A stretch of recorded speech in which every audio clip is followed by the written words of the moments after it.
네, 문재인 대통령이 어제 저녁에 윤석열 검찰총장에 대한 징계안을 제거했습니다. 그리고 이 과정에서 추미애 법무부 장관이 사의를 표명을 했고 문재인 대통령은 숙고하기로 했다. 이런 발표도 있었는데요. 자, 이런 현안들 묶어서 지금부터 차례로 두 분 연결해서 입장 들어보겠습니다. 먼저 국회 법제사법위원회 소속이죠. 국민의힘의 유상범 의원 전화로 만나봅니다. 나와 계시죠, 의원님? 네, 안녕하세요. 반갑습니다. 네, 문재인 대통령이 징계안을 제거를 했는데요. 어떻게 평가하십니까? 글쎄 뭐 예정된 수순 아니었겠습니까? 네네. 네, 대통령께서 뭐 시대가 부여한 임무를 충실히 수행해 준 데 대해서 특별히 감사하다.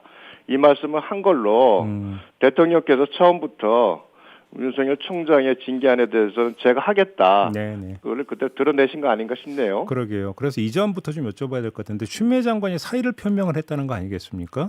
예, 사의를 표명은 뭐 사실상 뭐 수용한 걸로 지금 예. 언론에서 나오대요. 예, 이게 이제 하나의 해법이 될 수 있다고 보십니까, 의원님은? 아, 해법이라면 어떤 말씀? 예를 들어서 어떤 윤석열 해법을 총장 말씀하시나요? 징계를 둘러싼 이 국면을 정리하는 하나의 어떤 중요한 계기로 평가를 할 수 있느냐라는 점을 여쭤봤습니다. 네. 아마 청와대에서는 어쨌거나 윤석열 총장을 네. 징계함으로써 국민적인 반발이나 음. 이런 저항을 생각했을 겁니다. 예. 그래서 그것을 이제 무마하는 차원에서 추미애 장관의 사표라는 카드를 쓴 것 같고요. 예. 뭐 그러나 제가 보기에는 윤석열 총장이 결코 이 그 징계를 그대로 받아들일 수 있는 입장이 아니고 또 징계 사유 자체가 이미 사실상 그 사유가 되지 않는다는 것은 여러 차례 검증이 됐습니다. 그러니까 적법 투쟁과 그 행정소송을 통한 대응을 할 상황이라면 네. 의도한 대로 그렇게 뭐 마무리 수순으로 들어가기는 쉽지 않을 거로 생각을 합니다. 그렇게 보시는군요. 네. 그러면 지금 의원님께서는 추미애 장관의 사의 표명은 여론 반발 무마용이다 이렇게 지금 성격 규정을 하신 거고요. 네, 그렇습니다. 자, 그런데 그러면 지금 윤석열 총장은 추미애 장관의 사의 표명에도 불구하고 본인도 뭐 사퇴하는 일은 없을 거다 이렇게 지금 확신을 하시는 거네요, 의원님은? 이제 저는 그렇게 생각합니다. 혹시 그게 윤석열 총장에게 부담이 될 가능성은 없을까요? 윤석열 총장 입장에서는 그 행위 자체를 부담을 느끼지 않는다. 이건 뭐 말이 안 될 겁니다. 그러나 네네. 지금까지 뭐 법무부의 감찰위원회 결과도 그렇고요. 네. 직무 배제 명령에 대한 그 행정 가처분을 저희 효력정지 가처분을 신청했을 때 네. 가처분의 기본적 사실관계는 이 징계 사유였습니다.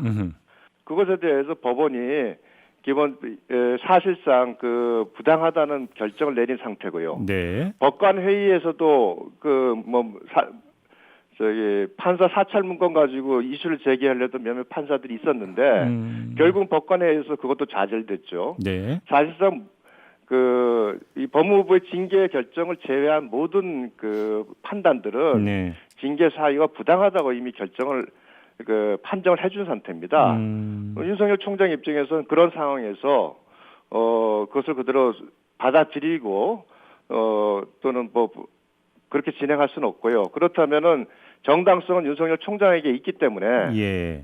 아마 윤석열 총장이 부담을 느끼는 반면에 예. 이 정당성을 그대로 자기 손은 인정받고 싶은 생각이 강할 겁니다. 근데 일각에서는 그 윤석열 총장이 법원으로 가더라도 이전 직무 배제에 대한 어떤 그 법원 행과는 결과가 다르게 나올 수도 있다 이렇게 전망하는 목소리가 있던데 의원님 예, 그렇게 그 안 보시는 거예요? 있습니다. 예, 그런 부분이 있습니다. 왜냐하면 예. 해임이나 면직의 경우에는 네. 징계 사유에 비해서 과다하다.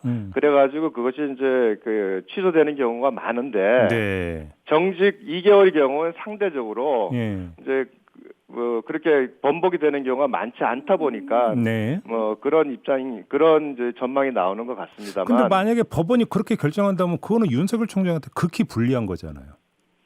예, 윤석열 총장이 이제 분리할 수 있죠. 예. 그러나 윤석열 총장 입장에서는 그것을 그대로 지금 상황에서 네. 그것을 받아들일 수는 절대 없는 거 아니겠습니까? 아, 예. 예. 그래요. 알겠습니다. 자, 그리고 또 하나의 관심사가 이제 공수처 문제인데요. 지금부터 좀 집중적으로 이걸 여쭤볼게요, 의원님. 일단 네. 당장 내일 공수처장 후보 추천위원회가 이제 회의가 다시 열린다고 하던데. 예, 저도 뭐 그렇게 확인했습니다. 일단 궁금한 게 국민의힘 추천 의원 2명 있지 않습니까? 예. 내일 회의에 참석합니까? 제가 지금 어제까지는 뭐 그분들이 네. 그 회의에 참석할지 안 할지에 대해서 네. 지금 뭐 구체적으로 말씀드린 건 지금 없습니다만은 예. 뭐 오늘 계속 그 고민은 하고 계신 것으로 알고 있습니다. 고민은 그래서 네. 이거는 그러니까 당에서 어떤 무슨 뭐 그 요청이 들어간 게 아니라 전적으로 두 분의 판단에 맡긴다. 이게 이제 국민의힘의 그러니까 기본 입장인가요, 그러면?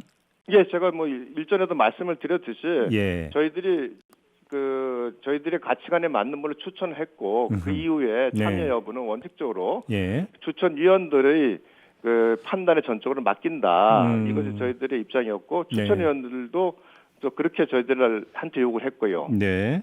네, 그래서 지금 그렇게 진행되고 있습니다. 지금 이제 그 나오고 있는 다수의 관측이 뭐냐면 만약에 내일 회의가 열리면 네. 이전 회의에서 이제 그 각각 5표를 얻었던 전현정 변호사하고 그 김진욱 그 헌법재판소 선임 연구관 있지 않습니까? 네네. 이 두 사람이 이제 복수로 추천될 가능성이 높은 거 아니야? 이런 관측이 나오던데 네. 국민의힘은 이건 좀 아니다 이런 입장인가요? 그러면?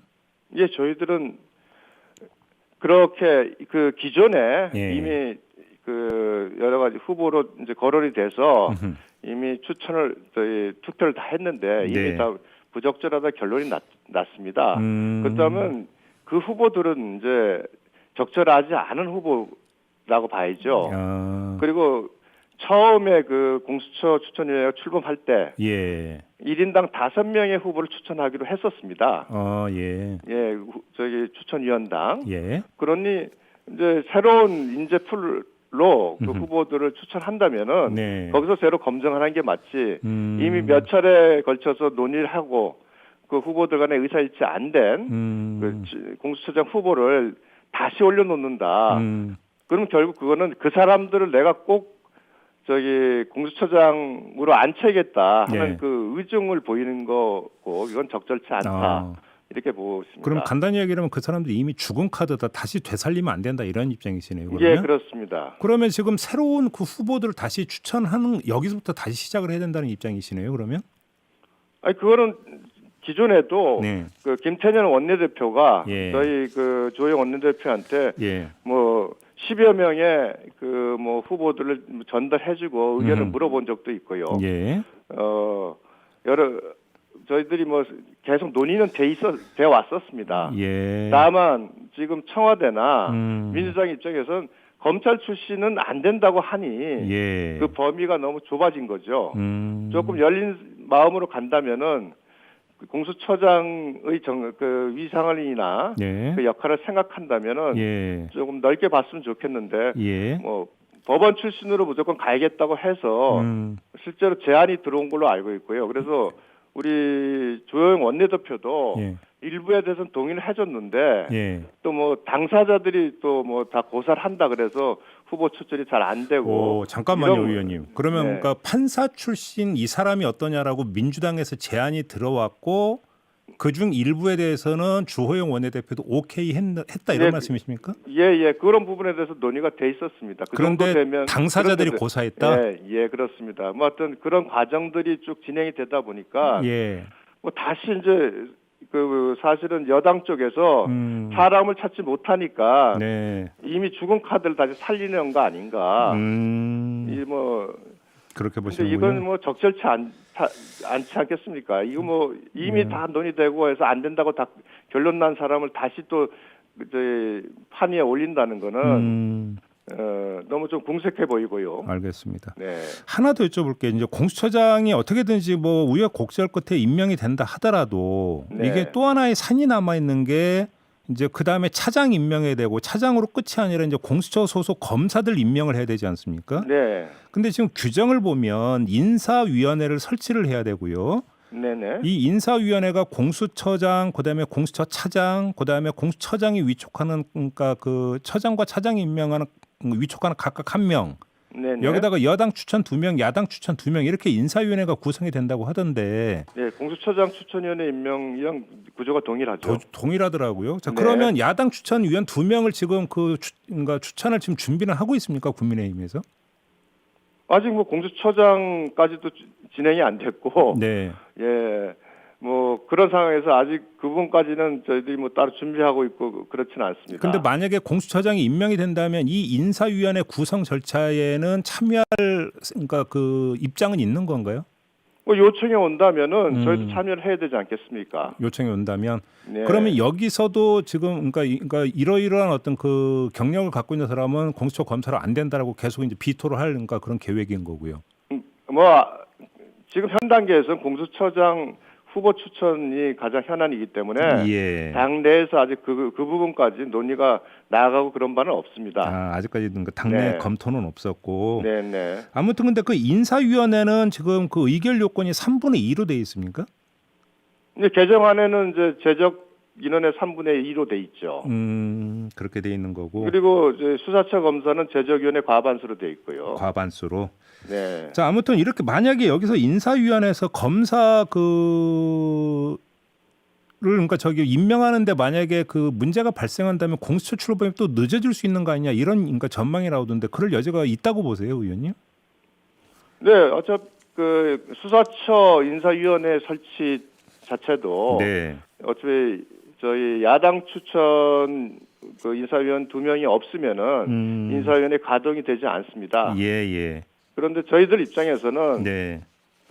공수처장 후보 추천을 여당이 마음대로 끌고 가기 위해서 예. 이번에 그 공수처법을 그 다수의 힘으로 날치기 통과시키는 과정을 겪었습니다. 네네. 앞으로 이와 같은 행태로 사실상 입법 독재로 자기들이 원하는 대로 끌고 간다면 네. 저희들이 그 공수처 인사위원회 운영 구성에 뭐 아무 저희 여당이 변화된 모습이 없다면은 저희들이 적극적으로 참여하기는 어렵지 않겠습니까? 그렇게 보시는 거군요. 알겠습니다, 위원님. 말씀 여기까지 들을게요. 고맙습니다. 네, 감사합니다. 네, 지금까지 국민의힘의 유상범 의원이었습니다.